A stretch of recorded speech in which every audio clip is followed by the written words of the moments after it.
তুই মুখ খুললেই ফালতু কথা। অ্যাজ এ ম্যান আমি ঠিক আছি, কথায় কথায় মাইয়া মাইয়া করলে তোর খবর আছে। নাদিম হাসল। টেবিলে পড়ে থাকা নতুন উপন্যাসের বইটির দিকে চোখ পড়তেই ভ্রুজোড়া কুঁচকে এলো। বইটি মৌসি দিয়েছে। মৌসি নাকি জন্মদিনে তার প্রিয় মানুষ এবং মোটামুটি প্রিয় মানুষদের গিফট দিতে পছন্দ করে। দুর্ভাগ্যবশত নাদিম তার মোটামুটি প্রিয় মানুষগুলোর দলে আটকা পড়ে গিয়েছে এবং এই বই গিফট হিসেবে নিতে বাধ্য হয়েছে। নাদিম বইটা হাতে নিয়ে উল্টে পাল্টে দেখল। বইটা খুলে দু এক পাতা উল্টাতেই ভেতর থেকে টুপ করে পড়ে গেল একটা চিরকুট। নীল কাগজে লেখা নীল চিরকুট।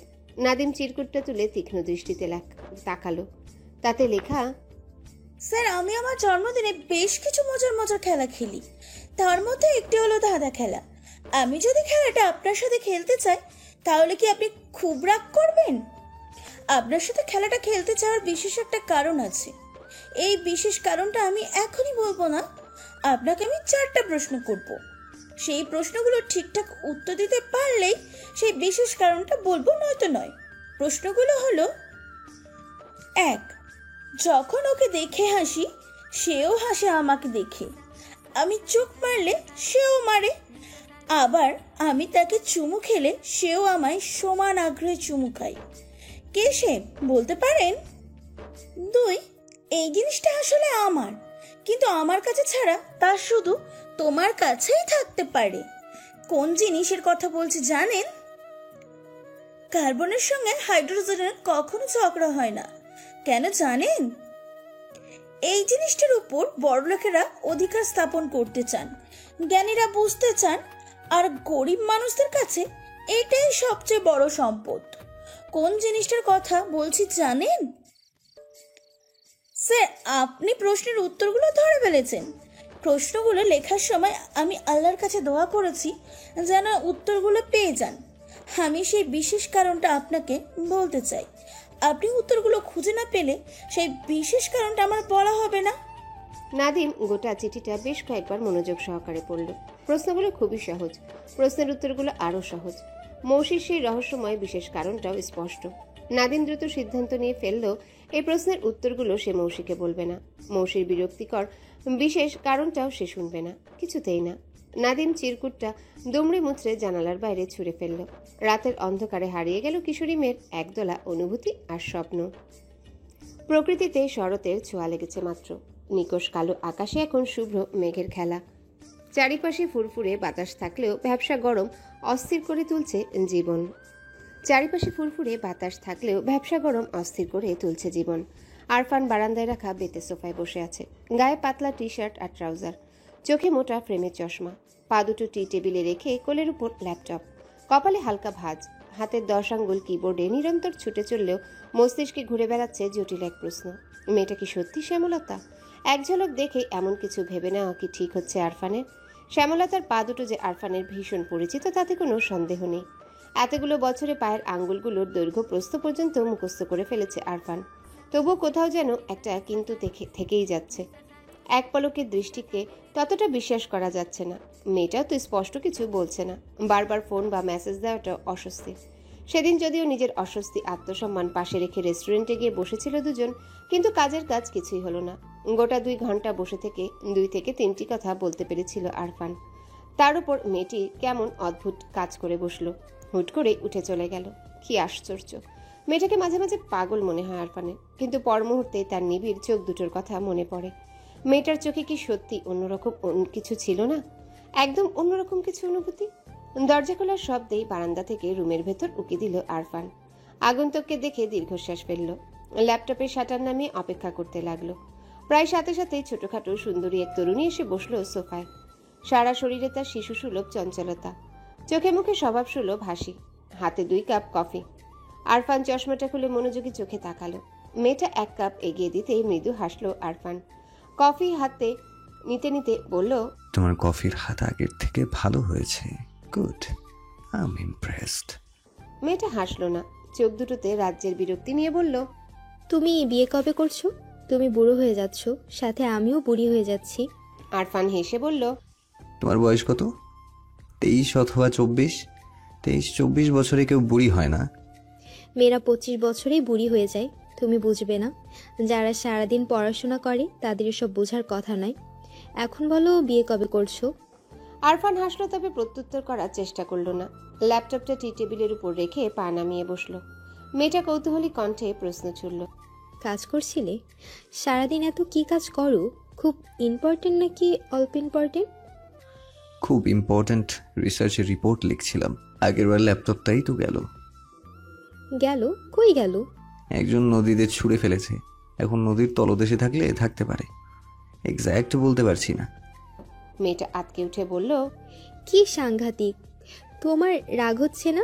আমি হলে ল্যাপটপের সাথে সাথে তাকেও ধাক্কা দিয়ে নদীতে ফেলে দিতাম। আরফান শব্দ করে হাসলো, কাপে চুমুক দিয়ে বলল, তখন রাগ হয়েছিল। মারাত্মক রাগ হয়েছিল। হ্যাঁ, মারাত্মক রাগ হয়েছিল, কিন্তু এখন সেই রাগ মোটামুটিতে নেমে এসেছে। কিছুদিন পর মোটামুটি থেকে শূন্যতে নেমে আসতে পারে। এখনই কিছু বলা যাচ্ছে না।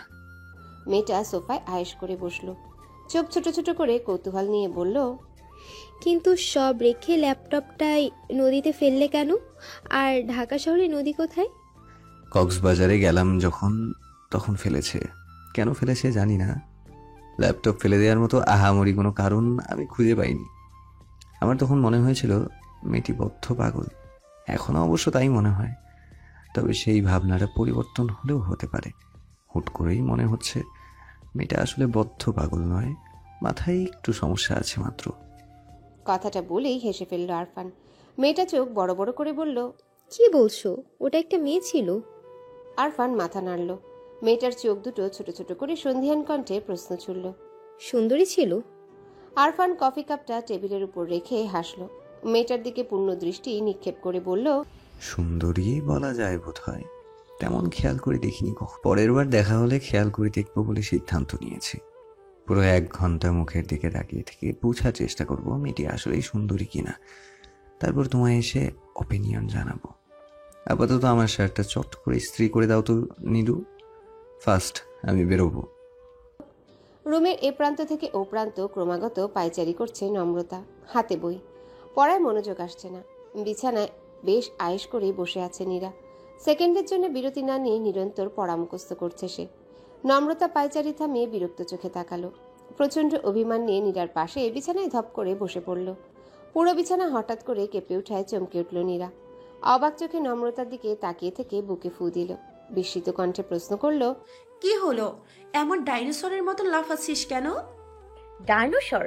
আমাকে তোর ডাইনোসর মনে হচ্ছে? আমি যে টেনশনে টেনশনে মরে যাচ্ছি সেদিকে তোর কোনো দৃষ্টি নেই? তুই আমার এমন বান্ধবী? পরীক্ষার সময় টেনশনে থাকবে, এটাই স্বাভাবিক। টেনশনে না থাকলে না হয় ভিন্ন কিছু হতো।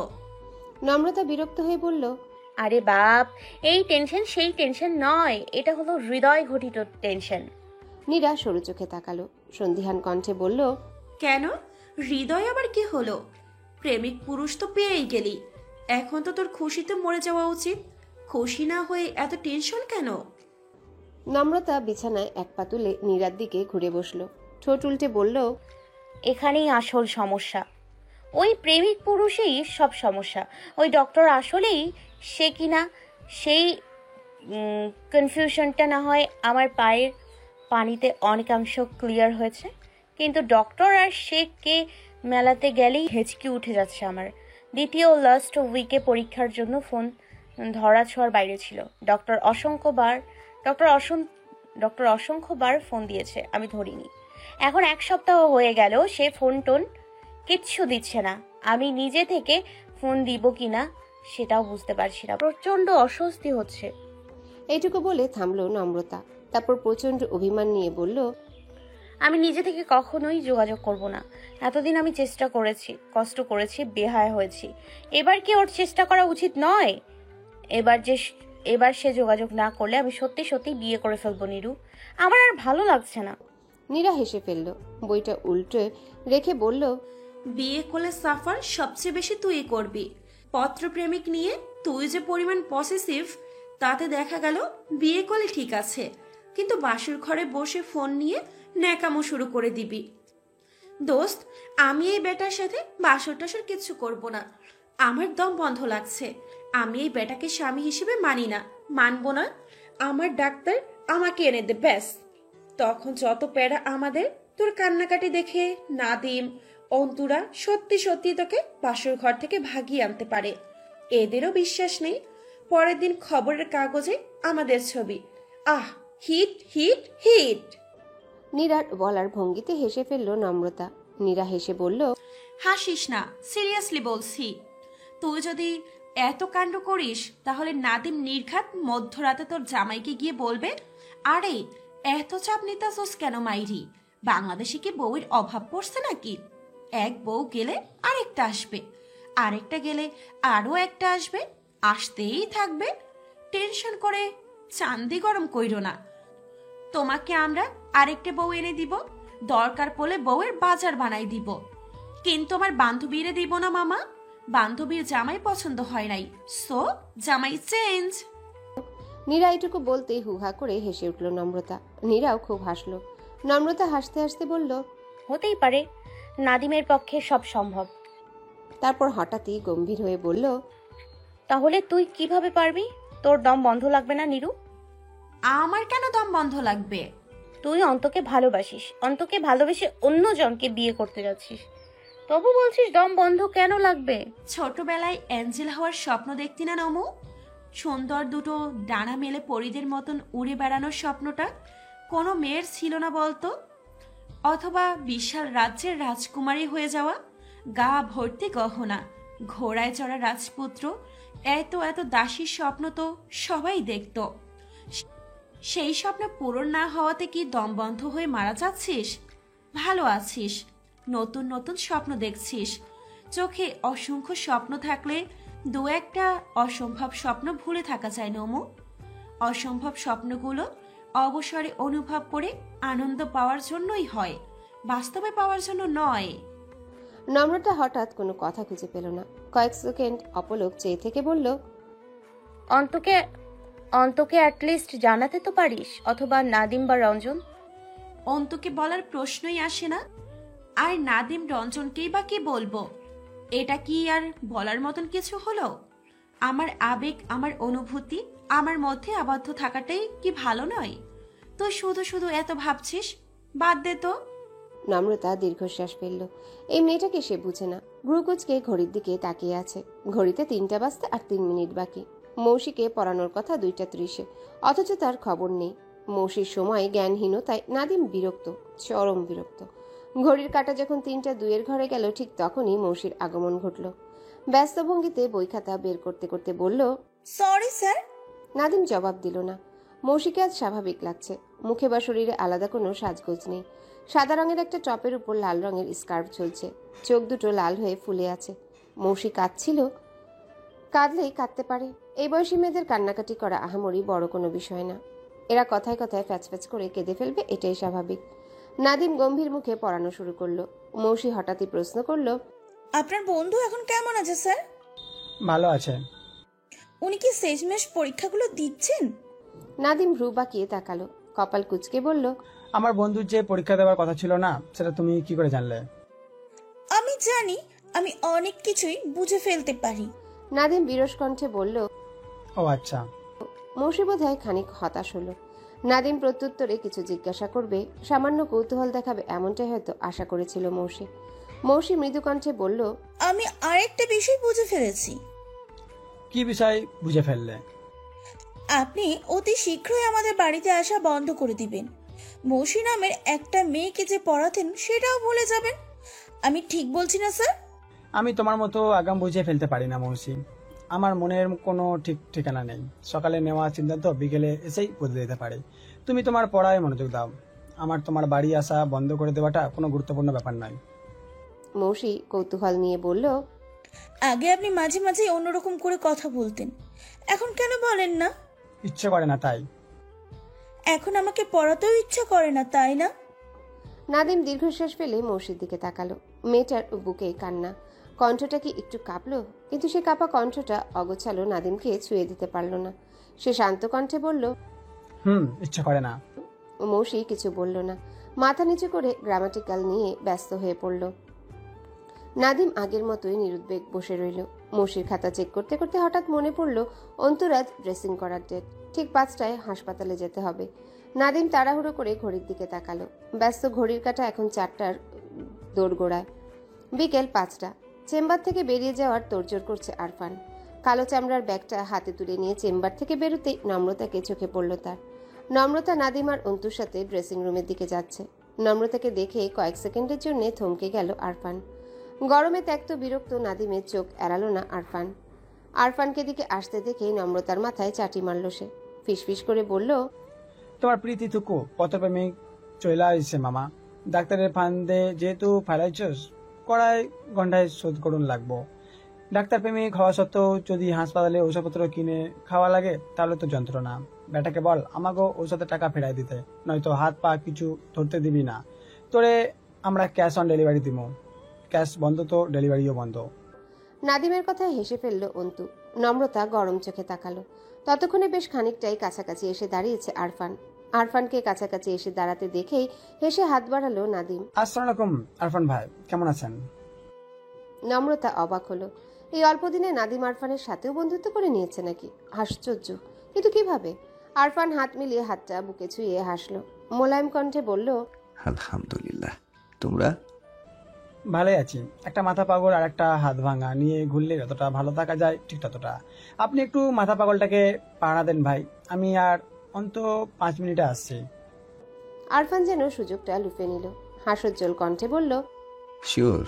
নম্রতাকে কিছু বলার সুযোগ না দিয়ে জায়গাটা থেকে সরে পড়ল অন্তু নাদিম। আরফান এদিক ওদিক তাকিয়ে এক হাত পকেটে ঢুকিয়ে সোজা হয়ে দাঁড়ালো। নম্রতার দিকে পূর্ণ দৃষ্টি নিক্ষেপ করে বলল, কেমন আছেন? নম্রতা আরফানের দিকে তাকালো। আরফানের ঠোঁটের কোণে হাসি। নম্রতা নিজেকে যথাসম্ভব স্বাভাবিক রেখে বলল, ভালো, আপনি? আমিও আলহামদুলিল্লাহ। কথাটা বলে নম্রতার মুখের দিকে তাকিয়ে রইল আরফান। আরফানের কথার প্রেক্ষিতে আর কোনো কথা খুঁজে পেল না নম্রতা। আরফানকে এভাবে তাকিয়ে থাকতে দেখে বার কয়েক এদিক ওদিক তাকিয়ে নিজেকে ব্যস্ত রাখার চেষ্টা করলো, কিন্তু লাভ বিশেষ হলো না। সময়ের সাথে সাথে অস্বস্তিটা আরও বেড়ে যাচ্ছে। নম্রতা অতিষ্ঠ হয়ে আরফানের দিকে তাকালো। আরফান মাথাটা একটু উঁচু করে অনেকটা ড্যাম কেয়ার ভাব নিয়ে তাকিয়ে আছে। দৃষ্টি ফেরাচ্ছে না, পলক পড়ছে না। গম্ভীর বিষণ্ণ চোখ জোড়ার উপর পুরো ভ্রুজোড়া হালকা কুঁচকে আছে। নম্রতা বিরক্ত কণ্ঠে বলল, সব ঠিকঠাক? এভাবে তাকিয়ে আছেন কেন? কি দেখছেন? আরফান হাসল, সরল কণ্ঠে বলল, আপনাকে দেখছিলাম, আপনি বোধহয় একটু বেশি সুন্দর, তাই না? আরফানের স্পষ্ট সাবলীল কথাটা কানে যেতেই বিস্ফোরিত চোখে তাকালো নম্রতা। চোখ ভরা বিস্ময় নিয়ে কিছু কড়া কথা বলার প্রস্তুতিও নিয়ে ফেলল, কিন্তু হায়, ওই বিষণ্ণ শিশুসুলভ চোখ দুটোর দিকে তাকিয়ে পৃথিবীটাই ছিন্নভিন্ন হয়ে গেল নম্রতার। তার বিষণ্ণ চোখ আর ঠোঁটের কোণে লেগে থাকা হাসি দেখতে দেখতে নম্রতা হঠাৎই উপলব্ধি করলো তার লজ্জা লাগছে, ভীষণ লজ্জা লাগছে। নম্রতা মুখ ঘুরিয়ে অন্যদিকে তাকালো। সাথে সাথেই ঠোঁটের কোণে ফুটে উঠল অপ্রতিরোধ্য লাজুক হাসি। ঘড়িতে কয়টা বাজে সেদিকে খেয়াল নেই নম্রতার। কফি হাতে ঘরময় পায়চারি করে আবোল তাবোল কথা ঝুড়ি খুলেছে সে। নীরা বিছানায় বসে ঘুমে ঢলছে। নম্রতা উত্তেজনা নিয়ে বলল, ও যে হঠাৎ এমন কিছু বলবে বা বলতে পারে তা আমি কল্পনাতেও ভাবতে পারিনি। হুট করেই বলে ফেললো, আপনি হয়তো একটু বেশি সুন্দর, তাই না? আমি জাস্ট বোকার মতো তাকিয়েছিলাম। ওই সময় নাদিম আর অন্তর না ফিরলে আমার যে কি হতো ভাবতে পারছিস? নীরা হাসলো, মাথা তুলিয়ে বলল, ভাবতে পারছি, কিন্তু বিশ্বাস করতে পারছি না। নম্রতা বিছানায় এসে বসলো, অস্থির হয়ে বলল, তাহলে আমার কি অবস্থা হয়েছিল একবার ভাব। একদম আনএক্সপেক্টেড কিছু। নীরা হাসছে। আরফান নামক ব্যক্তিটাকে তার বেশ লাগছে। নীরা বালিশে ঠ্যাস দিয়ে আয়েশ করে বসলো, ঠোঁটে দুষ্টু হাসি ঝুলিয়ে বলল, আগে আগে দেখো তো হতা হ্যাকিয়া। কথাটা বলেই চোখ টিপল নীরা। নম্রতা হাসতেই আবারও বলল, আমরা হয়তো লোকটিকে ঠিক চিনতে পারিনি নমু। লোকটা সবার সামনে যেমনটা শো করে আসলে তেমনটা নয়, ভিন্ন রকম। নম্রতা উত্তর দিল না, সুপ্ত দীর্ঘশ্বাস ফেলল। গালে হাত দিয়ে আরফানকে ভাবতে লাগলো, ভিন্ন রকম? সত্যি লোকটা একটু অন্যরকম, মাঝে মাঝে গম্ভীর তো মাঝে মাঝে ভীষণ চঞ্চল। চোখ ভর্তি ছেলে মানুষই আর কৌতূহল। বর্ষার শেষ আর শরতের শুরু। কাল রাতে এক পশলা বৃষ্টি হওয়ায় সকালটা ঝকঝকে পরিষ্কার। গাছের পাতায় লেপ্টে থাকা জল আর মিষ্টি সোনালি রোদে ভরা চারিপাশ। নিশ্চুপ সকালে অচেনা পাখির কিচিরমিচির শব্দ। দক্ষিণের জানালাটা খোলা। বৃষ্টির জলে ভিজে গিয়েছে ধবধবে সাদা পর্দা। বিশাল আম গাছের পাতার ফাঁক গলে এক মুঠো রোদ এসে দুষ্টুমি জুড়েছে আরফানের বজে রাখা চোখে আর গলায়। সকালের নরম আলোয় ভেসে যাচ্ছে নির্জন ঘর। বিছানায় শুয়ে থাকা ঘুমন্ত যুবক। হঠাৎ চুরির টুনটান আর বেলি ফুলের তীব্র সুগন্ধে জেগে উঠল আরফানের মস্তিষ্ক। ঘুমটা ছুটে গিয়ে চোখ পিটপিট করে তাকালো। মনের অজান্তেই বিড়বিড় করে ডাকলো, শ্যামলতা। প্রায় সাথে সাথে মুখের উপর এসে পড়ল এক মুঠো ভেজা বেলি ফুলের পাপড়ি। আরফান তৎক্ষণাৎ চোখ বুঝল। পুরো ভ্রুজোড়া খানিক কুচকালো। এতক্ষণ উপর হয়ে শুয়ে থাকা আরফান এবার ঘাড় উঁচিয়ে তাকালো। বিছানার পাশেই দাঁড়িয়ে আছে ভয়ঙ্কর সুন্দর এক রমণী। পরনে তার সাদা ধবধবে শাড়ি, হাত ভর্তি শুভ্র কাচের চুড়ি, চঞ্চল চোখ দুটোতে মায়া মেশানো কাজল, সারা শরীরে তাজা বেলি ফুলের অলংকার। স্নিগ্ধ মুখটি সকালের নরম আলোয় ভেজা বেলি ফুলের মতোই কোমল সুন্দর। আরফান ঘুমু ঘুমু চোখ নিয়ে উঠে বসল। সামনে দাঁড়ানো যুবতী আগ্রহ নিয়ে প্রশ্ন করল, কেমন দেখাচ্ছে আমায়? বেলি ফুলের থেকেও সুন্দর। হঠাৎ এত সাজগোজ? মেয়েটি হাসল। তার হাসিতে প্রগাঢ় চঞ্চলতার ছাপ। শরতে আকাশ ভর্তি সাদা মেঘের পদাচরণ। তুমি কি জানো, শরতের প্রেমিকা হলো মেঘ। তাই আমি মেঘ সেজে শরৎকে প্রেম নিবেদন করছি, শুভেচ্ছা জানাচ্ছি। আমাকে মেঘের মতো লাগছে না? কথাটা বলে চরকির মতন ঘুরে নিজেকে প্রদর্শন করার সুযোগ করে দিল সে। আরফান হেসে ফেলল। বিছানা ছেড়ে বারান্দায় গিয়ে দাঁড়ালো। 4-5 মাস যাবৎ ছাদের ঘরটিকে আপন করে নিয়েছে আরফান। বিশাল ছাদের এক কোণায় ছোট্ট তার ঘর। সামনে এক টুকরো ছিমছাম সুন্দর বারান্দা। বারান্দার দরজায় দাঁড়ালেই চোখে পড়ে সারিবদ্ধ বেলি ফুলের গাছ। আগে একটা ছিল, এখন অসংখ্য। সবই আরফানের লাগানো। আরফান বুক ভরে শ্বাস নিল। বেলি ফুলের সুগন্ধটা নাকে যেতে চোখে মুখে খেলে গেল নিদারুণ চঞ্চলতা। আজ অনেকদিন পর বেলি ফুলের সুবাস পাচ্ছে সে। তার চারপাশটা সুবাসে সুবাসে ভরে যাচ্ছে। আরফান চোখ ফিরিয়ে মেয়েটার দিকে তাকালো। মেয়েটা প্রসন্ন হাসি নিয়ে দোলনায় দোল খাচ্ছে। শাড়ির আঁচল লেপ্টে আছে মাটিতে। তাকে দেখে সত্যি মেঘের মতো লাগছে। আকাশ থেকে নেমে আসা এক টুকরো শুভ্র সুন্দর মেঘ। আরফান বেতের সোফায় বসতে বসতে বলল, বর্ষার ফুল দিয়ে শরতের মেঘ সাজাটা কি ঠিক হলো? এটা অন্যায় হয়ে গেল না? তোমার উচিত ছিল শরতের কোনো ফুল দিয়ে মেঘ সাজা। বর্ষার ফুল দিয়ে মেঘ সাজাটা উচিত কাজ হয়নি। শরৎ রাগ করতে পারে। মেয়েটা সরু চোখে তাকালো, ভ্রু কুচকে বলল, বর্ষার ফুল শরৎকালে ফুটলে আমার কি দোষ? বর্ষার ফুলেরা যদি আমায় রানী হিসেবে ঘোষণা করে, তাতেই বা আমার কি দোষ? আরফান হাসল। বেলি ফুলের গাছগুলোতে থোকা থোকা ফুলের বাহার। আরফানের বুকের গহীনে বিনা অনুমতিতে বেজে উঠল একটা নাম, শ্যামলতা। তুমি কি বিয়ে করবে না? তুমি সব সময় একই প্রশ্ন কেন করো? হাসি মুখে প্রশ্ন করল আরফান। এই মেয়েটিকে সে পৃথিবী সমান ভালোবাসে, কিছুতেই রাগ করতে পারে না। মেয়েটি কৃত্রিম মন খারাপ নিয়ে বলল, তোমার জন্য অপেক্ষা করতে করতে আমিও যে বিয়ে করতে পারছি না। বুড়ি বয়সে বিয়ে করলে বুড়ো বুড়ো বর ছুটবে। আমি বুড়ো বর বিয়ে করতে রাজি নই। তাহলে তোমাকে বিয়ে দিয়ে দিলেই হয়ে যাচ্ছে। আমার বিয়ে নিয়ে কেন পড়েছো? মেয়েটা সীমাহীন বিস্ময় নিয়ে বলল, ঠিক বলছো। তুমি জানো না, মা আর আমি কঠিন একটা প্রতিজ্ঞা করেছি। তুমি আগে বিয়ে না করলে মা আমার বিয়ে দেবে না, আর আমিও বিয়ে করব না। দেখলে না বড় ভাইয়ার সাথে কেমন ইনসিডেন্ট ঘটে গেল? সব কি আমার দোষ ছিল ভাইয়া? নিদ্রার শেষ বাক্যটা বড্ড বিষণ্ণ শোনালো আরফানের কানে। নিদ্রার সাথে কখনোই অতটা সখ্যতা ছিল না আরফানের। ছোট থেকে পড়াশোনা নিয়ে ব্যস্ত আরফান বোনের সাথে খুব একটা সহজ হয়ে উঠতে পারেনি। নিদ্রাও ধারে কাছে আসতো না। নিদ্রার সকল বায়না দুষ্টুমি পাগলামো ছিল আরফানের বড় ভাই নেহালকে কেন্দ্র করে। নেহালও ছিল আমোদপ্রিয়, চঞ্চল। ছোট বোনটাকে পাগলের মতো ভালোবাসত। কিন্তু হঠাৎই সব পাল্টে গেল। ভাইয়ার আকস্মিক মৃত্যু, তার 1 বছর পর বাবার অনাকাঙ্ক্ষিত মৃত্যুতে কিভাবে যেন নিদ্রার সাথে ঘনিষ্ঠতা তৈরি হলো আরফানের। তবুও কোথাও যেন একটা বিস্তর ফারাক। আরফান চেষ্টা করেও নেহালের মতো অতটা ভালোবাসা প্রকাশ করতে পারে না। বোনটা যে তার বড্ড ভালোবাসার কাঙাল।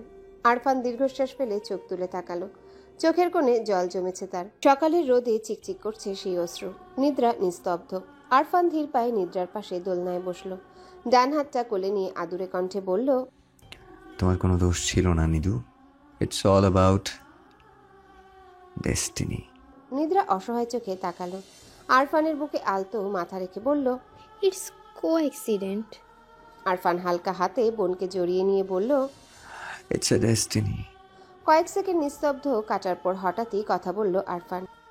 তোমাকে আমার ওপিনিয়নটা জানানো হয়নি নিদু। নিদ্রা কপাল কুঁচকে বলল, opinion opinion of what? Arfan ঠোঁটে হাসি ঝুলিয়ে বলল। About that girl. নিদ্রা চোখ বড় বড় করে তাকালো। আরফান রহস্যময় হাসি দিয়ে বলল। মেয়েটি আসলেই মারাত্মক সুন্দরী। নিদ্রা এবার মাত্রাতিরিক্ত বিস্ময় নিয়ে বলল। মেয়েটার সাথে দেখা হয়েছিল তোমার? হ্যাঁ হয়েছিল। কিভাবে? হসপিটালে তার বন্ধু আমার পেশেন্ট ছিল। তুমি তাকে বকনি? আরফান হেসে মাথা নাড়ল। নিদ্রা কৌতূহলী হয়ে প্রশ্ন করল। তোমার রাগটা কি মোটামুটি থেকে শূন্যে নেমে গিয়েছে? মনে হচ্ছে। তুমি কি তাকে বিয়ে করছো? মেয়েটার চোখে বিস্ময়। আরফান কয়েক সেকেন্ড চুপ থেকে বলল। বিয়ে করছি কি না জানি না, তবে সম্ভাবনা আছে। আমি তার একটা সিক্রেট জেনে গিয়েছি। সেই সিক্রেটটা পুরোপুরি এক্সপোজ করার অপেক্ষায় আছি।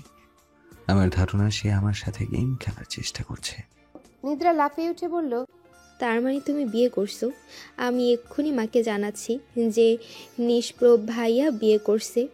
মেয়েটে ঠিকঠাক, এখন শুধু বাসর সাজানো বাকি। বিয়ে করছি কখন বললাম? এইমাত্র বললে। আচ্ছা, মেয়েটির নাম কি? মাকে তো ডিটেলস জানাতে হবে, তাই না? আচ্ছা, সে কি সবসময় জিনিসপত্র ফেলাফেলি করে, নাকি দেখে দেখে ল্যাপটপ জাতীয় জিনিসগুলোই ফেলে? টাইম মেনটেন করে ফেলে, নাকি যখন তখন ফেলে? আচ্ছা, তুমি উত্তরগুলোর লিস্ট বানাতে থাকো, আমি আগে মাকে ইনফর্ম করে আসি। She good know the great news. কথাটা বলেই চঞ্চল পায়ে বেরিয়ে গেল নিদ্রা। ঘটনার আকস্মিকতায় আরফান হতবিহ্বল চোখে তাকিয়ে রইল। তারপর হঠাৎই ডেকে উঠে বলল। I don't even know she is engaged or not. Nidhu, Nidhu দাঁড়াও। নিদ্রার দেখা পাওয়া গেল না। সিঁড়িতে বেজে ওঠা পায়ের শব্দগুলো মিলিয়ে গেল দূরে। আরফান ছোট্ট শ্বাস টেনে দোলনায় গা এলালো। ঠোঁটের কোণে অযথায় ফুটে উঠল হাসি। চোখ দুটো বোঝার সাথে সাথে ভেসে উঠল আকর্ষণীয় সেই পা, নেশা ধরানো সেই তিল, সেই সাথে নম্রতার বিস্মিত আশ্চর্য দুটো চোখ। 2 দিন হলো ফাইনাল পরীক্ষা শেষ। গদবাঁধা পড়াশোনা থেকে খানিকের মুক্তি। ঘাসের উপর হাত পা ছড়িয়ে বসে আছে বন্ধুরা। অন্তর ভাঙা হাতও এখন ঠিকঠাক, সেই সাথে ঠিকঠাক তার মাথাও। গত 1 মাস যাবৎ নীরার সাথে কোনোরূপ ঝামেলা সে করেনি, একদম স্বাভাবিক থেকেছে। শান্তভাবে পরীক্ষাগুলোও দিয়েছে। কয়েক মাস আগে অ্যাডমিশন হওয়ায় নতুন নতুন ছাত্রছাত্রীতে ভরে গিয়েছে ক্যাম্পাস, সব ফ্রেশার্স। প্রতিবারের মতোই মেয়েগুলো মাত্রাতিরিক্ত সুন্দরী। নাদিম, অন্তু, রঞ্জন নতুন মেয়েদের নিয়ে আলোচনা করছে। ছোঁয়া গভীর মনোযোগে বইয়ের পাতা উল্টাচ্ছে। নম্রতার মুখ ফুলিয়ে বসে আছে। গোটা 1 মাসে আরফান একবারের জন্য যোগাযোগ করার চেষ্টা করেনি, একবারের জন্যও না। মানুষের সত্যি সত্যি বিয়ে করে সংসারী হয়ে গেল না তো আবার? নম্রতার রাগ লাগছে। আরফান যদি সত্যি বিয়ে করে থাকে তাহলে তাকে একদম দেখে নিবে নম্রতা, পত্র দিবে তাকে, আর বিয়ে অন্য কাউকে? এত সোজা? এমন হলে গলায় ছুরি ঝুলিয়ে বিয়ে করতে বাধ্য করবে, দরকার হলে সতীন নিয়ে সংসার করবে, নয়তো আরফানকে খুন করে জেলে গিয়ে বসে থাকবে। শান্তি। নাদিম গিটার কোলে নিয়ে বসেছিল। পাশ দিয়ে দুটো মেয়েকে যেতে দেখেই ভদ্র ছেলের মতো কাছে আসতে বলল। মেয়েগুলো প্রত্যুত্তর না করে সামনে এসে দাঁড়ালো। দুইজনার চোখে মুখে রক্তশূন্য ফ্যাকাশ ভাবভঙ্গি দেখে মনে হচ্ছে ভয়ে এখনই জ্ঞান হারাবে। নাদিম বিরস কণ্ঠে বলল। নাম কি? কোন ডিপার্টমেন্ট? মেয়ে দুটো ভয়ে ভয়ে নাম বলল। তাদের গলা কাঁপছে, চোখ দুটো কাঁদো কাঁদো। আজকালকার ফ্রেশাররা এমন ন্যাকা ন্যাকা ভাব দেখলে মেজাজ খারাপ হয়ে যায় নাদিমের। নাদিম গম্ভীর কণ্ঠে বলল। পানি আছে? ঠান্ডা পানি খাও তো। দুজনের মাঝে লম্বা মেয়েটি যন্ত্রের মতো করে ব্যাগ থেকে পানির বোতল বের করলো। বোতলটা নিতে গিয়ে নাদিম খেয়াল করলো মেয়েটা ঠকঠক করে কাঁপছে। এক ঢোক পানি গেলে গলাটা ভিজিয়ে নিয়ে ছোঁয়ার হাতে দিল সে। ছোঁয়া বোতলটা নিয়ে গভীর পর্যবেক্ষণ করল। চশমাটা ঠিকঠাক করে নিয়ে গন্ধ শুকলো। সন্ধিহান কণ্ঠে বলল। এটা কি মিনারেল ওয়াটার অথবা ফুটানো? জি না আপু, ভার্সিটি থেকেই নিয়েছিলাম। ছোঁয়ার মুখভঙ্গি দেখার মতো হলো। চোখ মুখ কুচকে বোতলটা নাদিমের হাতে ধরিয়ে দিয়ে বলল। সরি, আমি মিনারেল ওয়াটার ছাড়া খাই না, কত শত ব্যাকটেরিয়া আছে। ছি। নাদিম বোতল দিয়ে ছোঁয়ার মাথায় থাপ্পড় লাগালো। চোখ রাঙিয়ে বলল। বালের মিনারেল ওয়াটার মারাইতে আইছিস? আমি এটা বুঝি না, তোর মতন গভর্নমেন্ট ইংরেজিরে এখন এই দেশে রাইটসটা কেন? I want to give you a লাথি। বিশ্বাস কর দোস্ত, তোর মতো গভর্নমেন্টে বেশি হইলে ড্রেনের পানি খাওয়ানো যায়, এর থেকে দ্রুততম কিছু তোর লাইগা বাংলাদেশে নাই। ছোঁয়া চোখ রাঙিয়ে তাকালো। নাদিম ড্যামকেয়ার ভাব নিয়ে বাকি পানিটুকু শেষ করে বোতলটা ফিরিয়ে দিল। বেশ আয়েশ করে বসে বলল। আমাকে ডিপার্টমেন্টেই তো ভর্তি হয়েছে, চিনে আমাকে? মেয়ে দুটো অসহায় মুখে মাথা নাড়ল, যার অর্থ চিনে না। নাদিম আগলা কণ্ঠে বলল, মামা চিনে না তো, এই দুঃখে ছাদ থেকে লাভ দিয়া মরে যেতে মন চাইছে। আতঙ্কে মেয়ে দুটোর গলা শুকিয়ে এসেছে। তাদের সচেতন মস্তিষ্ক জানান দিচ্ছে র্যাগিং এর মতো বিশ্রী প্রথাটার মধ্যে তারা ফেসে গিয়েছে। নম্রতা রয়ে শুয়ে বলল, কষ্ট পাস না দোস্ত, না চিনলে এখন চিনবে। সমস্যা কই, কি সমস্যা আছে? মেয়ে দুটো দ্রুত মাথা নাড়ে, সমস্যা নেই। নম্রতা ঠেস দেওয়া কণ্ঠে বলল, এই তিনটা ভাইয়ের উপর কার উপর ক্রাশ খাইছো নাকি ক্রাশ খাও নাই? মেয়ে দুটো নিশ্চুপ দাঁড়িয়ে থাকে, কি বলবে বুঝতে পারছে না। নম্রতা আবারও ধমকে উঠতে একজন রঞ্জনকে ইশারা করে বলল। নীরা চোখ ছোট ছোট করে বলল, এই মেয়ে, এত সাহস কোথায় পাও? সিনিয়রদের আঙুল দেখিয়ে যাচ্ছ? যাওয়ার সময় সালামও দাওনি, কাহিনী কি? সিনিয়র মনে হয় না? সরি আপু। রঞ্জনকে ভালো লাগছে। মাই গড, তুমি আমার বরের উপর কিভাবে ক্রাশ খেতে পারো? তোমার এত সাহস কোথা থেকে হলো? রঞ্জন হেসে ফেলল। নাদিম হাই তুলতে তুলতে বলল, বউ তো বড় অন্যায় করে ফেলছে। আমার বান্ধবী বিশাল কষ্ট পাইছে, জ্বলে পুকুরে মরে যাচ্ছে। এই জ্বলাপোড়া কমাতে পানি লাগবে। তোমার কাজ হলো ভার্সিটির শেষ মাথায় যে চাপকল আছে ওখান থেকে বোতল ভরে পানি আনা। সময় মাত্র 15 মিনিট। 1 মিনিটে পাস হলে খবর আছে। আর হ্যাঁ, চোরের ওপর বাটপাড়ি করার চেষ্টা করবে না। বাটপাড়িতে আমরা হেডমাস্টারি করে এসেছি। Time start now. মেয়েটা কাদো কাদো মুখ নিয়ে হন্তদন্ত পায়ে ছুটে গেল।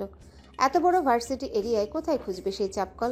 প্রথমত কিছু চিনে না, তার উপর মাত্র 15 মিনিট। ছোঁয়া চশমা ঠিক করতে করতে দ্বিতীয় মেয়েটাকে বলল, তুমিও রঞ্জনের উপর ক্রাশড কেন? অন্তকে দেখে ক্রাশ খেলে না কেন? অন্ত দেখতে বিশ্রী, তুমি ওকে অপমান করার চেষ্টা করছো।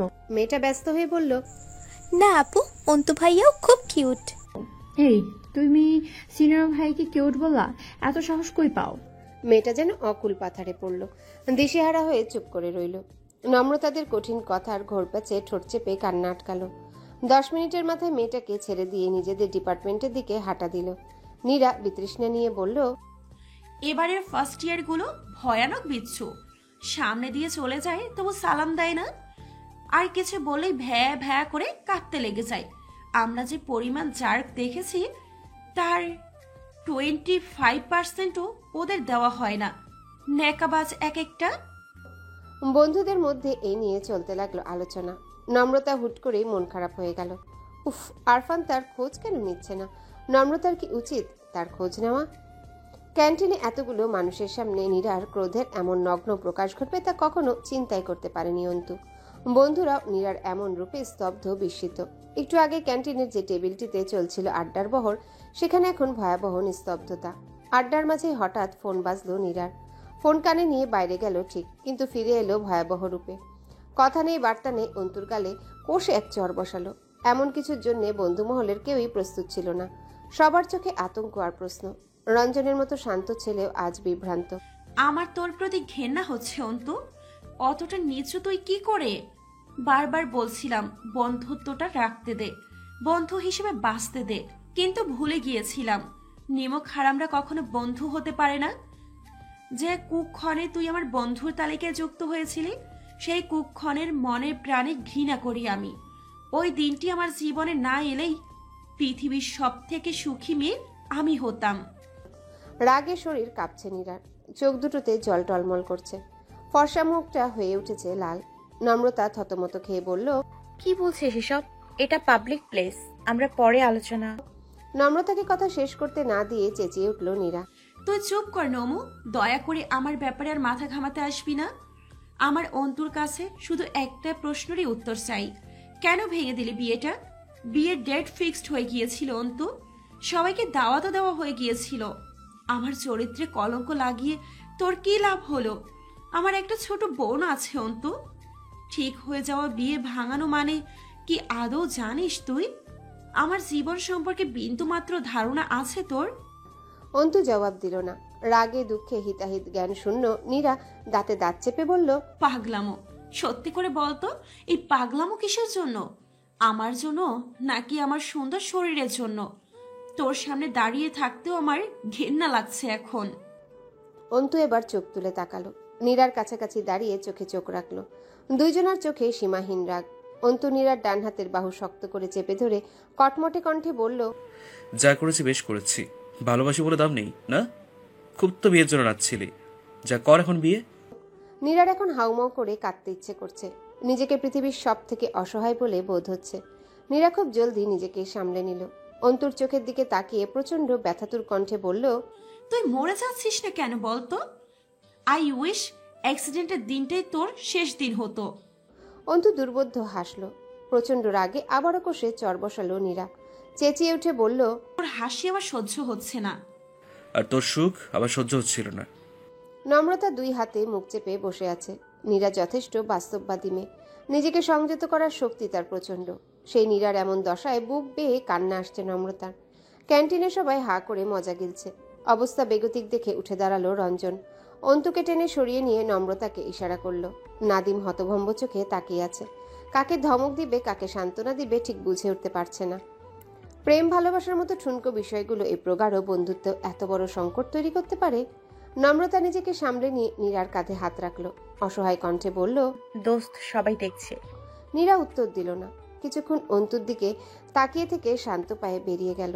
কারোর সাথে কথা বলল না, কারো দিকে এক পলক তাকালো না পর্যন্ত। অন্তু রঞ্জনকে ধাক্কা দিয়ে ছাড়িয়ে নিল নিজেকে। তারপর বাইক নিয়ে নিরুদ্দেশ। বাকি চারজন দিশেহারা পথিকের মতো চেয়ে রইল। কাকে বুঝাবে, কাকে শাস্তি দিবে, দুইজনেই যে প্রাণ। কিছুক্ষণ নিস্তব্ধ দাঁড়িয়ে থেকে হলের উদ্দেশ্যে রওনা দিল নম্রতা। নীরাকে কোনোভাবে একা ছাড়া চলবে না, কিছুতেই না। ছোঁয়া গাড়ির চাবিটা টেবিলের উপর রেখে রঞ্জন আর নাদিমের দিকে তাকালো। শান্ত ও শীতল তাদের দৃষ্টি। বিছানার পাশে ফ্লোরে হাঁটু মুড়ে বসে আছে নীরা। হল ফাঁকা। প্রায় সময়টাতেই প্রায় সবাই হলের বাইরে থাকে। নীরা এই প্রথম হাউমাউ করে কাঁদছে। মুখে ওড়না গুজে কান্না নিয়ন্ত্রণের চেষ্টা চালাচ্ছে। মায়ের বলা কথাগুলো ঘুরে ফিরে বুকে কাটার মতো বিচ্ছে। তোকে আমি পেটে ধরেছি, এই দুঃখে মরে যেতে ইচ্ছা করছে আমার। হারামজাদি, তুই কি মরে যেতে পারিস না? এক বোতল বিষ খেয়ে মরে যা। এক বোতল বিষ খেয়ে মরে যা না। 1 বছর ধরে পাত্রপক্ষ খুঁজতে খুঁজতে যাই একটা জুটলো, সেটাও বাগড়া। ঢাকায় তুই প্রেম করে বেড়াস, নাগর জুটেছিস। আর কি কি করিস সেখানে? বিয়ে কেন ভেঙে দিল তারা? তোর কাকারা তো পারলে ঢোল পেটাচ্ছে পাড়ায়। আমি নাকি পড়ার নামে মেয়েকে ঢাকায় নীরা আর ভাবতে পারে না ওর সত্যিই মরে যেতে ইচ্ছা করছে। অন্তু এত পাগল কেন? এত বড় সর্বনাশটা কেন করলো? এমন সর্বনাশা ভালোবাসা তো নীরা চায় না। অন্তু ওকে এতটা অসম্মান কি করে করলো? পাড়ায় এখন নীরা জয় জয়াকার। নীরা ঢাকায় প্রেম করে। প্রেমিকের সাথে তার বিশেষ ঘনিষ্ঠতা আছে বলে বিয়ে ভেঙেছে।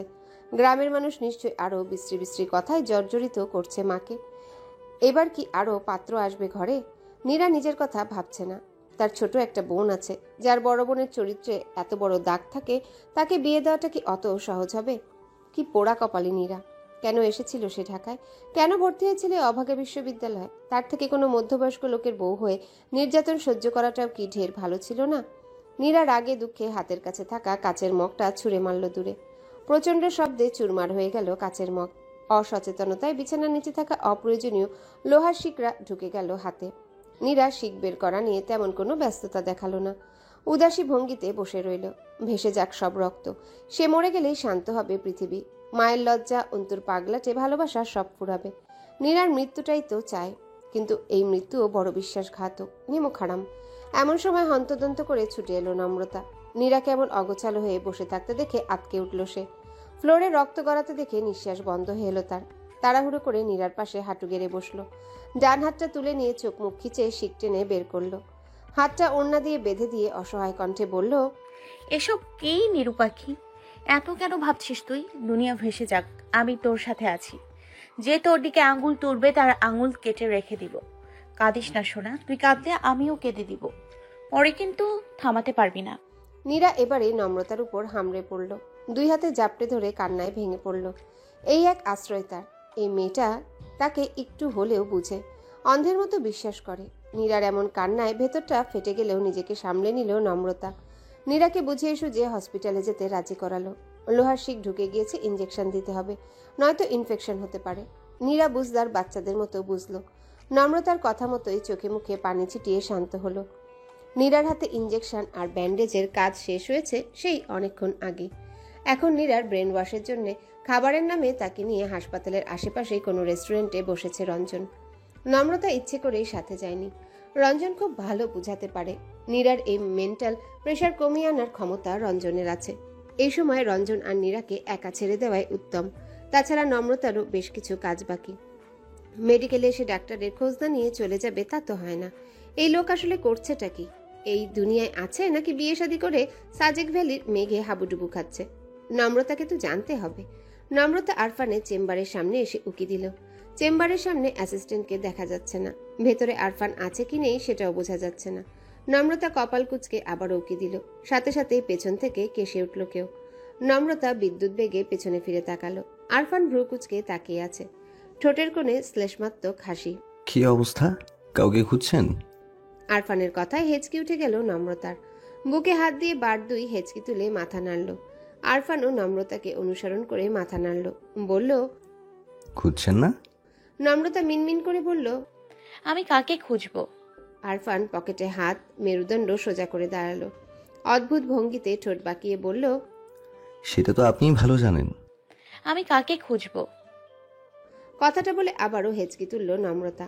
আরফান বেশ গম্ভীর কণ্ঠেই বলল, তাহলে নিশ্চয়ই চুরি করতে এসেছিলেন। নম্রতা চোখ রাঙিয়ে বলল, হসপিটালে কেউ চুরি করতে আসে? আসতেই পারে, চোরের কি আর ধর্মজ্ঞান আছে? নম্রতা তাতে দাঁত চেপে বলল, কি এমন আছে আপনার চেম্বারে যে আমায় চুরি করতে হবে? আমাকে কি ভিখারি মনে হয়? আরফান হেসে বলল, না, তা মনে হয় না, তবে আরফানের কথার মাঝেই কয়েকবার হেঁচকি তুলল নম্রতা। আরফান ঠ্যাস মারা কণ্ঠে বলল, চেম্বারে বসুন, পানি খাওয়াই। হাজার হলেও আমাদের হসপিটালে চুরি করতে এসেছেন।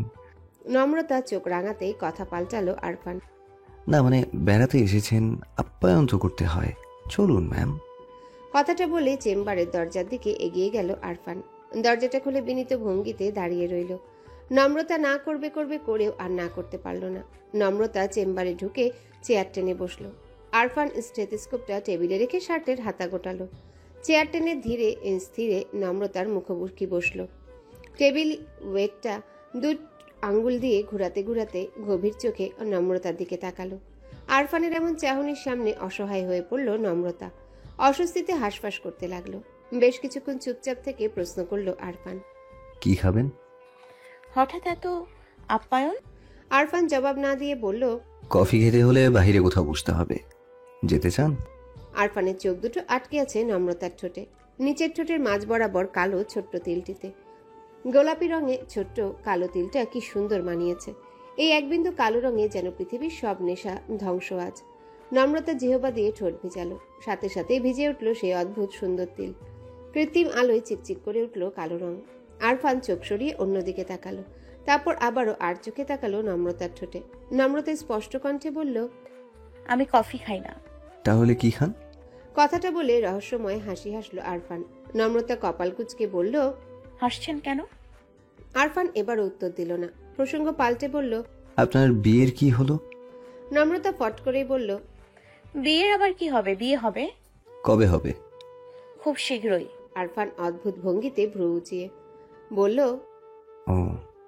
কথাটা বলে উঠে দাঁড়ালো আরফান। টেবিলে রাখা পানির গ্লাসটা হাতে তুলে নিয়ে নম্রতার পাশে এসে দাঁড়ালো। আরফানকে এত কাছাকাছি এসে দাঁড়াতে দেখেই ধুকপুক করে উঠল বুক। গলা শুকিয়ে এলো।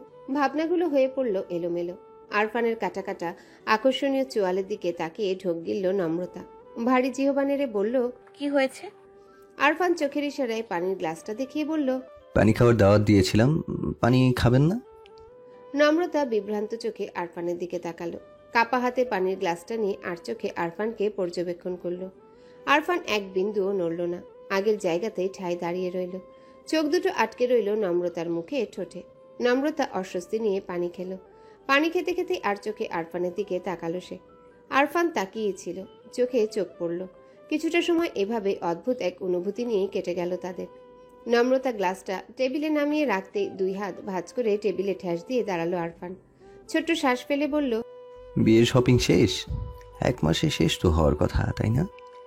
নম্রতা হালকা কেশে বলল, বিয়ের শপিং কি অত সহজে শেষ হয়? বিয়ের আগের দিন পর্যন্ত চলতে থাকে। তা হোক, কাল আপনি আমার সাথে লাঞ্চ করেছেন, ঠিক একটায়। কথাটা বলে চঞ্চল চোখে নম্রতার ঠোঁটের দিকে চেয়ে রইল আরফান। নম্রতা বিস্ময় নিয়ে বলল, লাঞ্চ? আপনি চাইলে ডিনারের দাওয়াতও দিতে পারি। আরফানের কথায় তীক্ষ্ণ চোখে তাকালো নম্রতা। আরফানের ঠোঁটের কোণে অদ্ভুত হাসি দেখে বলল, আপনি মানুষটা খুব খারাপ। আপনার বিয়েটা সাকসেসফুল হবে বলে মনে হচ্ছে না। হুটহাট উধাও হয়ে যাওয়া মানুষ থেকে কোনো রূপ দাওয়াত আমি অ্যাকসেপ্ট করি না। কেউ একজন আমার কল রিসিভ করেনি। নম্রতা চেয়ার থেকে উঠে দাঁড়াতে দাঁড়াতে বলল, বেশ করেছে। আমার পানি খাওয়া শেষ, এখন হলে ফিরবো। পানির জন্য ধন্যবাদ। আরফান দীর্ঘশ্বাস ফেলে বলল। চলুন পৌঁছে দিই। নম্রতা সরু চোখে তাকালো, ভ্রু কুঁচকে বলল, আপনি কেন পৌঁছে দেবেন? হসপিটালে আসা সব পেশেন্টদের পৌঁছে দেওয়ার দায়িত্ব আছে নাকি আপনার? আরফান ফোনটা পকেটে ঢুকাতে ঢুকাতে বলল, পেশেন্টদের পৌঁছে দেওয়ার দায়িত্ব নেই, তবে হসপিটালে যারা চৌর্যবৃত্তি আর উকিঝুঁকি দিতে আসে তাদের পৌঁছে দেওয়া যায়। এদের বিশ্বাস নেই অন্য কারো চেম্বারে উকিঝুঁকি দিয়ে ফেলতেও পারে। আমি রিস্ক নিতে চাই না। নম্রতা দাঁতে দাঁত চেপে বলল, আমি একা যেতে পারি। আরফান হেসে বলল, আমিও পৌঁছে দিতে পারি। রিকশায় পাশাপাশি বসে আছে নম্রতার আরফান। কারো মুখে কোনো কথা নেই, তবুও মনের সাথে মনে চলছে বিস্তর কথা দেওয়া নেওয়ার খেলা।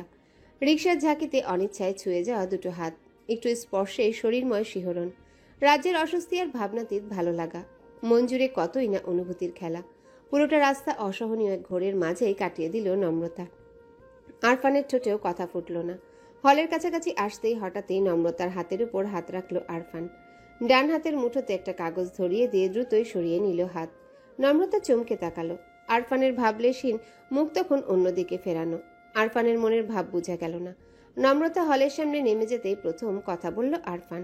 কিছুই হয়নি এমন একটা ভাব নিয়ে বলল, কাল তবে দেখা হচ্ছে, ভালো থাকবেন। আরফানের ফিরতি রিকশাটার দিকে মোহচ্ছন্নের মতো চেয়ে রইল নম্রতা। রিকশাটা মোড়ের বাঁকে হারিয়ে যেতেই হাতের মুঠোয় থাকা কাগজটার দিকে তাকালো। সে নীল চিরকুট। ঘণ্টা দুয়াকে সন্ধ্যা মিলিয়েছে। হলের প্রতিটি রুমে রুমে জ্বলে উঠছে টিমটিমে আলো। নির্জন পথগুলোতেও ভূতগ্রস্তের মতো ঠাই দাঁড়িয়ে আছে ল্যাম্পপোস্ট। অন্ধকারের দুষ্টুমিতে তারা প্রায় ক্লান্ত, অবিশ্রান্ত। হলের পাশে ঝোপঝাড়গুলোর মাথায় তখন জমাট বাঁধা অন্ধকার। ইট পাথরের শহরেও সানন্দে আলো ছড়াচ্ছে দুই একটা ঝিঝি পোকার দল। দুই তলার বারান্দা থেকে সেসবই লক্ষ্য করছিল নম্রতা। খুঁটিয়ে খুঁটিয়ে দেখছিল গাছের প্রতিটি পাতার হেলদোল। গায়ে তার বাইরের পোশাক এখনো পাল্টানো হয়নি, পাল্টানো হবে বলেও মনে হচ্ছে না। বুকের ভেতর ধূপধাপ হাতুড়ি পেটানোর হৃৎপিণ্ডটা একটা বারের জন্য নিষেধ শুনছে না। শরতের শিরশিরে বাতাসের সাথে ভেসে আসছে বেলি ফুলের সুগন্ধ। পাশের রুমের কেউ একজন দিন কতক আগে বেলি ফুলের চারা লাগিয়েছে বারান্দায়। সেই গাছে দুদিন হলো ফুল এসেছে, সেই গন্ধে মম করছে চারিপাশ। বেলি ফুলের সুগন্ধটা নাকে আসতে হৃদস্পন্দনটা থেমে গেল নম্রতার। হাতে ধরে রাখা নীল চিরকুটটা শক্ত করে চেপে ধরে থম মেরে দাঁড়িয়ে রইল। তারপর ধীর পায়ে সরে এলো জানালার কাছে। জানালার পর্দা ভেদ করে আসা আলোয় চিঠিটা আবারও মেলে ধরল নম্রতা। ওই এক টুকরো চিঠিটাই দশমবারের মতো পড়তে আরম্ভ করলো। এই তো পরিচিত সেই অক্ষর, পরিচিত সেই স্বাদ, পরিচিত সুগন্ধ। নম্রতা বুক ভরে শ্বাস টেনে টলমলে চোখে চেয়ে রইল নীলাভ কাগজের পাতায়। চিঠিতে সম্বোধন লেখার অভ্যেস আমার কোনো কালেই নেই। চিঠি সম্বোধনে কিছু লিখতে গেলে মোটা চোখের অভিমানী একটা মেয়ে চোখ ভাসে। ভ্রু কুচকে বলে, তুমি কখন সম্বোধন কিছু লিখো না। সম্বোধন কিছু না লিখলে কি চিঠি হয়? চিঠি হয় কিনা জানি না, কিন্তু ওই অভিমানী চোখ দুটো বড় দেখতে ইচ্ছে হয়। বুকে শিশির বিন্দুর মতো শুভ্র অনুভূতির বর্ষণ হয়। সেই অভিমানীকে অভিমান করার অসংখ্য সুযোগ দিতে ইচ্ছে হয়। অবসরে ভাবতে ইচ্ছে করে তাই সেই অভিমানী মুখে নিখুঁত অবয়ব, কিন্তু পারি না। প্রত্যেকবারই মনে হয় সে এমন নয়, অন্যরকম। সবচেয়ে অন্যরকম তার চোখ। সে কল্পনা থেকেও কল্পনাময়, রূপকথার থেকেও স্নিগ্ধ সরল। আমি তাকে যত ভাবি সে আমায় তত ভাবায়। অ্যাসাইনমেন্টের খাতায় ভুল করে তার নাম লিখে ফেলি। পাতার পর পাতা লিখে যাই একটাই নাম। নতুন করে অ্যাসাইনমেন্ট করি, সেখানেও সেই একই ভুল। কি যন্ত্রণা! আজকাল প্রেসক্রিপশনের পাতায়ও লেখা হয়ে যায় তার নাম। কাটি, আবার লিখি, আবার কাটি, শেষমেশ নতুন কাগজ টেনে প্রেসক্রিপশন লিখি। আশেপাশে কারো পায়ে নুপুরে শব্দ হলেই চমকে তাকাই, কারো পায়ে তিল দেখলে চমকে উঠি। কিন্তু সবার পায়ের তিল তো আর তার মতো নেশাতুর নয়, অমন মিষ্টি আর পবিত্রও নয়। আমি জানি না তুমি কে, তবে তোমার পা জোড়া আমার ভাবনার খুব কাছে। আমি তোমাকে চিনতে পারছি না ঠিক, তবে তোমার চোখ দুটো আমায় টানছে। সেই চোখ জোড়ায় উপচে পড়া অভিমানগুলো বারবার আমার অভিমানীর সাথে মিলে যাচ্ছে। আমার কল্পনায় তুমি ছিলে অন্যরকম, তাই বাস্তবের হঠাৎ সাক্ষাতের জটিলতা আমি ধরতে পারছি না। তবে কি আমি প্রেমিক হিসেবে ব্যর্থ? শোনো বিষ ব্যথা, নির্ঘুম রাত্রির নীল ব্যথা, আমি আবারও একবার দুঃখ পেতে চাই। মিষ্টি দুঃখ, মিষ্টি ব্যথা পেয়ে সার্থক এক প্রেমিক হতে চাই। আমি খুব চেষ্টা করেও নম্রতা নামের মেয়েটির প্রেমে পড়তে পারছি না। তার চোখ দুটো আমায় টানলেও সেই চোখ আমায় আকৃষ্ট করতে পারছে না।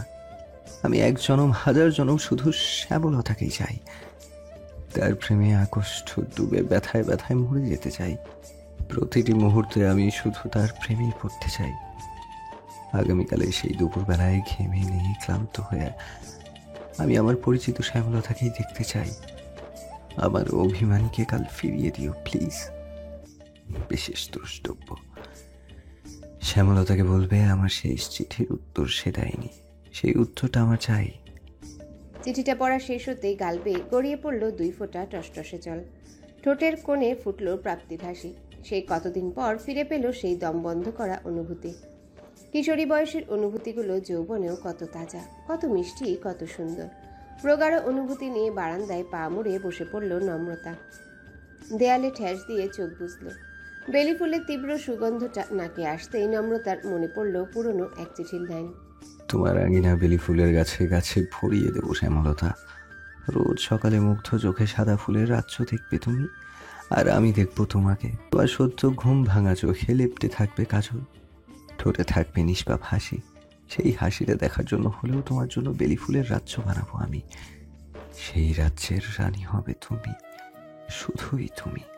আর কাঁদছিস? নম্রতা চমকে চোখ মেলল, হাসার চেষ্টা করে বলল, আমি একা যেতে পারি। কখন এলি বুঝতেই পারিনি। নীরা ফোড়ন কেটে বলল, স্বপ্নে প্রেমিকের বাহুডোরে আটকে থাকলে আশেপাশে খেয়াল কি থাকে সোনা? বাজে কথা। নীরা নিঃশব্দে হাসে, তারপর হঠাৎই গম্ভীর মুখভঙ্গি নিয়ে চুপ হয়ে যায়। নীরাকে নীরব হয়ে যেতে দেখে দীর্ঘশ্বাস ফেলল নম্রতা। বেশ রয়েস হয়ে প্রশ্ন করল, মন খারাপ? নীরা অবাক হওয়ার চেষ্টা করে বলল, মন খারাপ কেন হবে? নম্রতা কয়েক সেকেন্ড বিস্মিত চোখে তাকিয়ে থেকে বলল, ভাই তুই এত স্বাভাবিক থাকিস কিভাবে? রোবট তো নোস, তবু অনুভূতি শূন্যের মতো ব্যবহার। নীরা হাসল, দেয়ালে ঠেস দিয়ে আকাশের দিকে তাকালো। কিছুক্ষণ চুপ থেকে বলল, বাড়িতে খুব ঝামেলা হচ্ছে। কাকারা খুব বাজে বাজে কথা শোনাচ্ছে। পুরো পাড়া জুড়ে বিশ্রী একটা খবর ছড়িয়ে গিয়েছে। মা আমাকে খুব দ্রুত মরে যেতে বলেছে। ভাইয়ে কথা বলা বন্ধ করে দিয়েছে। কাছের মানুষ, কাছের বন্ধুটির থেকে অপ্রত্যাশিত একটা ধাক্কা জুটেছে। এমন একটা পরিস্থিতিতে আমার কাছে দুটো পথ খোলা আছে নমো। এক, নিজের কপাল চাপড়ে কান্নাকাটি করা, নয়তো স্লিং ফ্যানের সাথে ঝুলে পড়া।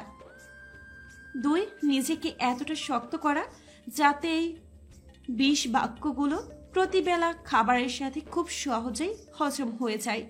সমাজের নীতিবাক্যগুলো ছুরির মতো ঢুকতে চাইলেও শরীরের প্রতিরোধ বারবারই ব্যর্থ হয়। আমি দ্বিতীয় অপশনটা চুজ করেছি। এই ব্যথাগুলো হজম করার চেষ্টা করছি। আমি যে পরিবার থেকে বিলং করি সেখানে এত ইমোশন থাকা উচিত নয়। কথাটুকু বলে থামল নীরা। নম্রতার দিকে চেয়ে মৃদু হেসে বলল, আমাদের পৃথিবীতে খুব অন্যায় একটা নিয়ম আছে। সেই নিয়মের সাথেই বেঁধে গিয়েছে আমার ভাগ্য। এখানে কারোর জীবন থাকে সুখের ফুলে মোড়ানো। এরা কখনো সত্যিকারের দুঃখ সবার সুযোগ পায় না। আবার কারো জীবন থাকে দুঃখের ফুলে মোড়ানো। এরা কখনো সত্যিকারের সুখ ফুলের সন্ধান পায় না।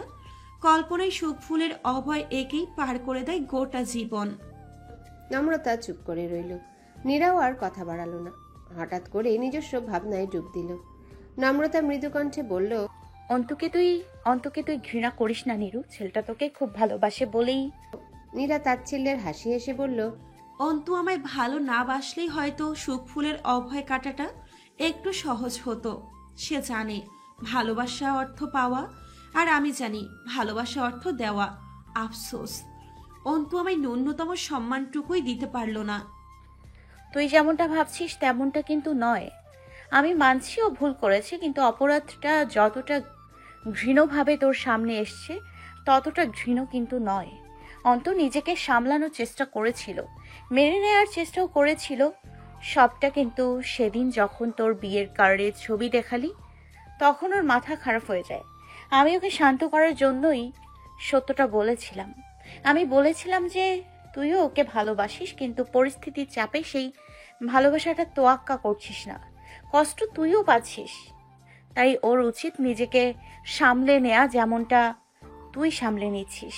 অন্ত আমার কথা বুঝেছিল, শান্তও হয়েছিল, কিন্তু আমি ঘুণাক্ষরেও চিন্তা করিনি যে ও এমন একটা কাজ করবে। আমি সরি দোস্ত। নীরা অবিশ্বাস্য দৃষ্টিতে তাকিয়ে থেকে বলল, তোকে আমি বিশ্বাস করেছিলাম নমো। নম্রতা অসহায় কণ্ঠে বলল, ভুল বুঝিস না প্লিজ, আমি তোকে হার্ট করতে চাইনি।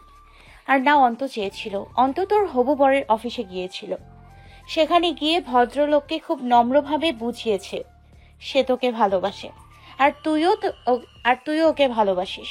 পরিবারের চাপে বিয়েটা তোকে বাধ্য হয়েই মেনে নিতে হচ্ছে। প্রমাণ হিসেবে আমাদের একটা গ্রুপ ছবি দেখিয়েছে যেখানে তুই আর অন্ত পাশাপাশি দাঁড়িয়ে আছিস। আর একটা ছবি দেখিয়েছে যেখানে অন্তর কাঁধে হাত রেখে হাস্যোজ্জ্বল মুখে দাঁড়িয়ে আছিস তুই। দুটোই গ্রুপ ফটো ছিল। তোর নামে বাজে কিছু বলা তো দূর, তোর এক্সট্রা কোনো ছবি পর্যন্ত দেখায়নিও। অন্ত আমাদের বন্ধু নিরু, তুই একটা বার অন্ত, নাদিম, রঞ্জন এমন কিছু করতে পারে যার জন্য আমাদের সাফার করতে হবে? কখনো করেছিল এমন কিছু? ওই হারামি ব্যাটা তার আর তোর ফ্যামিলিকে কি আলতু ফালতু বুঝিয়েছে আল্লাহ জানে। আজকালকার যুগেও যে এমন যেরকম থার্ড গ্রেড মানসিকতার মানুষ থাকতে পারে তা ভেবেই অবাক হচ্ছি আমি। নীরা দাঁতে দাঁত চেপে বলল, এত ভালোবাসা দেখাতে কে বলেছে তোদের? বিয়েটা আমি নিজের ইচ্ছেতেই করেছিলাম নমো। অন্ত কাজটা যেভাবেই করুক ফলাফল তো একই, তাই না? নম্রতা হতাশ চোখে তাকালো, ব্যর্থ নিঃশ্বাস ফেলে ঘাটটা হালকা কাত করলো, বলল, নিজের ভালোবাসা পাওয়ার জন্য শেষ চেষ্টা করার অধিকার তো সবার আছে নিরু। অন্ত তোর বন্ধু বলে তার থেকে তুই হাই লেভেলের কিছু এক্সপেক্ট করতে পারিস না। যে ছেলেটা চারটা বছর থেকে তোর জন্য অপেক্ষা করছে, তার কাছে সবকিছু মুখ বুঝে সহ্য করে নেয়ার ক্ষমতা আশা করলে তো চলবে না। তুইও জানিস অন্তর রাগ বরাবরই বেশি। ও যে রাগের মাথায় কিছু। তাহলে তুই কি বলতে চাইছিস অন্তু আমার সাথে যা করেছে তা কম হয়ে গিয়েছে? তুলে নিয়ে ধর্ষণ করলে পারফেক্ট কিছু হতো, অথবা অ্যাসিডে ঝলসে দেওয়াটাই এক্সপেক্ট করেছিলি তুই? নম্রতা প্রত্যুত্তরে কিছু বলার আগেই উঠে চলে গেল নীরা। নম্রতা হতাশ দৃষ্টিতে চেয়ে রইল। নীরার ক্ষতি সে উপলব্ধি করতে পারছে, তাই বলে অন্ধভাবে অন্তুকে ঘৃণা করাটা তো ঠিক হচ্ছে না নীরার। ছেলেটাকে ভালোবাসি বলেই তো। কথাগুলো ভেবেই দীর্ঘশ্বাস ফেলল নম্রতা। রাত গড়িয়ে সকাল হতেই অস্থিরতা বেড়ে গেল নম্রতার। ভার্সিটি যাওয়ার সময়টুকু বিছানায় এপাশ ওপাশ করে কাটিয়ে দিল। ক্লাস আড্ডা সবই যেন উবে গেল আজ। টলমলে আবেগ নিয়ে চিঠি লিখল। পছন্দ না হয় অসংখ্যবার কেটে কুটে ছুঁড়ে ফেলল মেঝেতে, আবারও লিখল। ফ্লোরটা নীল কাগজে ভরিয়ে ফেলে ক্লান্ত শরীরটা এলিয়ে দিল বিছানায়। আকাশে সূর্যের তেজ বাড়তেই বিছানার নিচে থাকা লাগেজ ঘেটে লাল পেরে সাদা শাড়ি খুঁজে বের করল নম্রতা। তারপর অনেকদিন আগে চিঠিতে যেমনটা লিখেছিল দুজনে, যেভাবে তাদের প্রথম সাক্ষাৎ হওয়ার কথা ছিল, ঠিক সেভাবেই তৈরি হয়ে নিল সে। শাড়িটা সাধারণ বাঙালি মেয়েদের মতো খুব যত্ন করে পরল। চোখে গাঢ় করে কাজল টানলো, পাতলা ঠোঁট দুটো লাল রঙে রাঙালো। ঘন চুলগুলো পিঠের উপর ছড়িয়ে দিয়ে হাতে পড়ল কাচের চুড়ি। লাগেজের জিনিস, কাপড়ের ব্যাগ সব উল্টে পাল্টে ছোট্ট একটা আলতা শিশিয়ে উদ্ধার করলো সে। তারপর খুব যত্ন করে ফর্সা পায়ে আলতা লাগালো। কপালে পড়ল ছোট্ট লাল টিপ। কানে ঝুমকা পড়তে পড়তে ঘড়ির কাঁটা 12 ঘরে এসে ঠেকল। সাথে সাথেই নম্রতার ফোনে মেসেজ টোন বাজলো। আরফানের দেওয়া ছোট্ট একটা বার্তা, অপেক্ষা করছি। এতক্ষণ শান্ত থাকলেও শেষ মুহূর্তে এসে নার্ভাস হয়ে পড়ল নম্রতা। হাত পা কাঁপতে লাগলো। অস্বস্তি আর লজ্জায় ঢিপঢিপ করতে লাগলো বুক। নম্রতা কিছুক্ষণ ঘরময় পায়চারি করলো, দাঁত দিয়ে নখ কাটলো। বারান্দা থেকে নিচের রাস্তায় উকিঝুঁকি দিল। ঠিক তখনই দ্বিতীয় বার্তাটি এলো। 12:20 বাজে মিস নম্রতা। নম্রতা বুক ফুলিয়ে শ্বাস নিয়ে নিজেকে শান্ত করলো। আয়নায় নিজেকে শেষবারের মতো দেখে নিয়ে সিঁড়ি বেয়ে নেমে গেল নিচে। 2 তলা থেকে গেট পর্যন্ত পৌঁছাতে পৌঁছাতে অসংখ্যবার একটা চিন্তা মাথায় খেলে গেল তার। বেশি সেজে ফেললাম না তো? আরফান কি ভাববে তাকে? পরক্ষণে ভাবল, কি ভাববে? সে মোটেও ডাক্তার আরফানের সাথে দেখা করতে যাচ্ছে না। সে যাচ্ছে একান্তই নিজের মানুষটার সাথে দেখা করতে, তার বহু আকাঙ্ক্ষিত শের সাথে দেখা করতে। এত অস্বস্তি তাকে মানাবে কেন? গেটের কাছে রিকশায় বসে অপেক্ষা করছিল আরফান। গায়ে তার নীল পাঞ্জাবি, ডান হাতের কবজিতে কালো রঙের ঘড়ি, এক হাতের মুঠোয় কালো ফ্রেমের চশমা। সূর্যের তেজে অনেকক্ষণ আগেই ঘাম ছুটেছে তার শরীরে। আরফান দুই হাতে মুখ ঢেকে জোরালো শ্বাস ফেলল, মুখ থেকে হাত সরিয়ে ঘড়িতে সময় দেখল। তারপর বেখেয়ালি দৃষ্টিতে একবার গেটের দিকে তাকালো। গেট থেকে দৃষ্টি ফিরিয়ে কপাল কুঁচকে ফেলল সে। ধীরে ধীরে ঘাড় মুড়ি আবারও গেটের দিকে তাকালো। গেটে দাঁড়িয়ে থাকা রমণীকে দেখে কপালের ভাঁজটা সরে গিয়ে মসৃণ হয়ে গেল মুখ। ধবধবে ফর্সা নম্রতার গায়ে লাল পেরে সাদা শাড়ি, মায়াবী চোখগুলোতে ঘন কাজল। আরফান ঢোক গিলল। পাঞ্জাবির কলার টেনে ঠিক করতে করতে চোখ ফেরালো সামনে। তারপর আবারও তাকালো নম্রতার চোখে। ঘোর লাগা মুগ্ধ দৃষ্টিটা ধীরে ধীরে পায়ের কাছে এসে ঠেকল। সুন্দর পাজোরা আজ আলতায় রাঙা, হাতে রিনিঝিনি কাচের চুরির শব্দ। আরফানের মুখটা ধীরে ধীরে উজ্জ্বল হয়ে উঠল। চোখে পর্দায় থাকা দ্বিধাটা সরে গেল মুহূর্তে। রিকশার একপাশে সরে বসে নির্বিকার কণ্ঠে বলল, উঠে আসুন, এত রোদ গরমে মারা যাচ্ছি। আরফানের নির্বিকার কণ্ঠে চোখ তুলে তাকালো নম্রতা। দ্রুত চোখ নামিয়ে নিয়ে রিকশায় উঠে বসলো। রিকশায় উঠতে গিয়ে বাহুতে স্পর্শ লাগলো দুজনার। আরফান এবার আর আগের মতো সরে বসলো না। দীর্ঘক্ষণ নীরব থেকে বলল, 30 মিনিট অপেক্ষা করালেন আমায়। নম্রতার কাটকাট জবাব, 30 মিনিটেই ক্লান্ত। মেয়েরা চাইলে 4 বছরও অপেক্ষা করতে পারে অনন্ত জীবন। আচ্ছা, 4 বছরে কত মিনিট হয় জানেন? 20 লক্ষ। 4 বছর হয় 20,73,600 মিনিট। সেই হিসেবে 30 মিনিট খুবই অল্প, তাই নয় কি? আরফান জবাব দিল না। চোখ ফিরিয়ে অন্যদিকে তাকালো। ছোট্ট একটা শ্বাস টেনে নিয়ে নম্রতার চোখে চোখ রাখলো। গাঢ় কণ্ঠে বলল, হ্যালো বন্ধুরা, পরবর্তী পার্ট খুব তাড়াতাড়ি আসবে, তো সবাই অপেক্ষায় থাকো। আর চ্যানেলটি যারা এখনো সাবস্ক্রাইব করোনি তারা পরবর্তী পার্ট দেখার জন্য চ্যানেলটি সাবস্ক্রাইব করে রেখো। ধন্যবাদ সবাইকে, আমাদের সাথেই থেকো।